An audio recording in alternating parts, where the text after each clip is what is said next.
রাজ্য জুড়ে শুরু হয়েছে আমাদের পাড়া আমাদের সমাধান কর্মসূচি। মুখ্যমন্ত্রী মমতা বন্দ্যোপাধ্যায়ের নির্দেশ মতো রাজ্যের বিভিন্ন প্রান্তে অনুষ্ঠিত হচ্ছে এই অনুষ্ঠান। অন্যান্য জায়গার মতোই আজ বুধবার শহর দুর্গাপুরের ফরিদপুর ব্লকের গোকলা গ্রাম পঞ্চায়েতের নিউপিট কমিউনিটি হলে মুখ্যমন্ত্রী মমতা বন্দ্যোপাধ্যায়ের অভিনব প্রকল্প আমাদের পাড়া আমাদের সমাধান প্রোগ্রামটি অনুষ্ঠিত হয়। উপস্থিত ছিলেন জেলা শাসক পান্নাবালাম এস, বিডিও, এসডিও এবং জেলা সভাপতি তথা পাণ্ডবেশ্বরের বিধায়ক নরেন্দ্রনাথ চক্রবর্তী। ছিলেন সুজিত মুখার্জি, চুমকি মুখার্জি, কল্যাণেশ্বর মণ্ডল, গোকলা অঞ্চলের গ্রাম প্রধান শ্যামল বাগদি, উপপ্রধান গঙ্গাধর গোস্বামী, গোকলা অঞ্চলের অঞ্চল সভাপতি গৌতম ঘোষ এবং অন্যান্য নেতৃত্ব কর্মীবৃন্দ। পশ্চিম বর্ধমান জেলা শাসক পান্নাবালাম এস এই বিষয়ে বলেন, মুখ্যমন্ত্রী মমতা বন্দ্যোপাধ্যায় দুর্দান্ত একটি উদ্যোগ নিয়েছেন।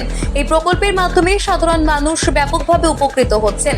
খুব সহজেই প্রশাসনকে জানাতে পারছেন তাদের নিজেদের সমস্যা। দেখুন, আমাদের এটা পশ্চিমবঙ্গ সরকারের একটা বিশেষ উদ্যোগ, মানুষের কাছে গিয়ে মানুষের সমস্যাগুলো শোনার। আমাদের পাড়া আমাদের সমাধান, এটা 2 আগস্ট থেকে শুরু হয়েছে। আমাদের পশ্চিম বর্ধমান জেলাতেও 2 আগস্ট থেকে সমস্ত ব্লক আর কর্পোরেশনগুলোতে এই ক্যাম্পগুলি শুরু হয়েছে। টোটাল আমাদের জেলাতে নভেম্বর 3 তারিখ অবধি প্রায় 1000 ক্যাম্প চলবে। মোটামুটি 3 বুথ নিয়ে একটা ক্যাম্প করা আছে, কিছু কিছু জায়গায় 2টো বুথ নিয়েও একটা বুথ নিয়েও করা আছে। সো মোট আমাদের 1000 ক্যাম্পগুলো চলবে। আমরা মানুষরা আসছেন, ওনাদের কী কী সমস্যা আছে বলছেন, ওনাদের সামনে আমরা তালিকাটা ফাইনাল করে ওনাদের সামনে ওটা দেখানো হচ্ছে। তারপরে পরবর্তীকালে এটা বুথ ভিত্তিক যে 10 লাখ টাকা আছে ওটার মধ্যে যত স্কিমগুলো আসবে ওটা নিয়ে আমরা ইন্সপেকশন করিয়ে এস্টিমেট করিয়ে যা প্রসেস আছে, গভর্নমেন্ট প্রসেস আছে, ওটা দিয়ে করাবো ওটা। ঠিক আছে, থ্যাংক ইউ। অন্যদিকে অঞ্চল সভাপতি গৌতম ঘোষের কথায়, আমাদের মুখ্যমন্ত্রী মমতা বন্দ্যোপাধ্যায় যে প্রকল্প চালু করেছেন তার জন্য আমরা মুখ্যমন্ত্রীর কাছে কৃতজ্ঞ। সাধারণ মানুষের কথা চিন্তা করেই চালু হয়েছে এই প্রকল্প। চলতি মাসের 2 তারিখ থেকে সারা রাজ্যের পাশাপাশি শহর দুর্গাপুরেও এই প্রকল্প চালু হয়েছে। আগামী নভেম্বর পর্যন্ত এই প্রকল্প চালু থাকবে। আমাদের বাংলার মুখ্যমন্ত্রী মমতা বন্দ্যোপাধ্যায় আমাদের পাড়া আমাদের সমাধান যে প্রকল্পটি চালু করেছে তার জন্য বাংলার মুখ্যমন্ত্রী মমতা বন্দ্যোপাধ্যায়কে আমরা গোকলা গ্রাম পঞ্চায়েতের পক্ষ থেকে ওনাকে ধন্যবাদ, শুভেচ্ছা, কৃতজ্ঞতা জানাই।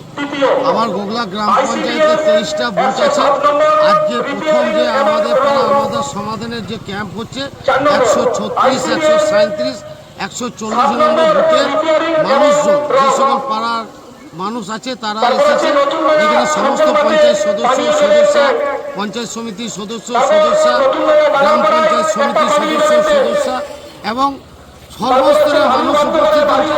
সবথেকে বড় কথা যে আজকে আমাদের পাড়া আমাদের সমাধান ক্যাম্পে আমাদের পশ্চিম বর্ধমান জেলার ডিএম সাহেব এসে এর থেকে আর আমাদের আমার কিছুক্ষণের মধ্যে আমাদের পশ্চিম বর্ধমান জেলা তৃণমূল কংগ্রেসের সভাপতি তথা পাণ্ডবেশ্বর বিধানসভা বিধায়ক রাস্তায় আছে, উনিও আসছে এই ক্যাম্পে।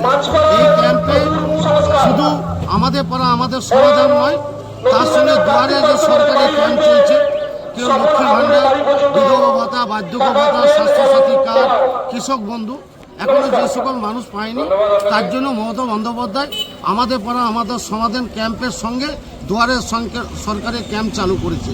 আমরা খুব আনন্দিত, আমরা খুব উচ্ছ্বসিত। আমরা আগামী দিনে যে সকল মানুষ এখনও পাওনা বাকি আছে তাদের সমাধান আমরা সম্পন্ন করব। পশ্চিম বর্ধমানের জেলা সভাপতি তথা পাণ্ডবেশ্বরের বিধায়ক নরেন্দ্রনাথ চক্রবর্তী এই বিষয়ে কি জানাচ্ছেন, চলুন শুনে নেওয়া যাক। মমতা বন্দ্যোপাধ্যায় আর আপনারা মাঝের কেউ নেই, আমরা সাক্ষী, আমরা সাহায্য করার জন্য এসেছি।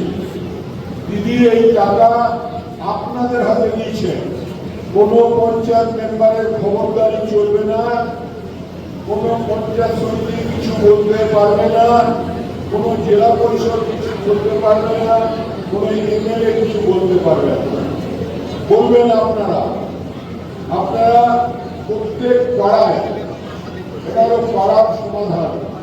পাড়ার ইলেকট্রিক লাইটে জ্বলছে না, পাড়ার এই রাস্তাটা তোমাদের দরকার, ছোট ছোট কাজ, পাড়া একটা চৌকিদারা বানিয়ে দিতে হবে, পাড়ার জলের লাইনটা করে দিতে হবে, পাড়ায় ইলেকট্রিক পোস্ট লাগাতে হবে, পাড়ায় কোনো জায়গা কমিউনিটি সেন্টার ভেঙে গেছে সেটা রিপেয়ারিং করতে হবে। এখানে আমাদের পাড়া আমাদের সমাধান ছাড়াও দুয়ারে সরকার অনুষ্ঠানটি একই সঙ্গে অনুষ্ঠিত হলো বোকলা অঞ্চলের মানুষের পরিষেবা আরও বৃহত্তর করার উদ্দেশ্যে। একই সঙ্গে জেলা শাসক এবং জেলা সভাপতি একটি স্কুলে গিয়ে বাচ্চাদের সঙ্গে বেশ কিছুক্ষণ জমিয়ে আড্ডা দিলেন, পূরণ করলেন দাবিও। Bureau report, activist Bangla.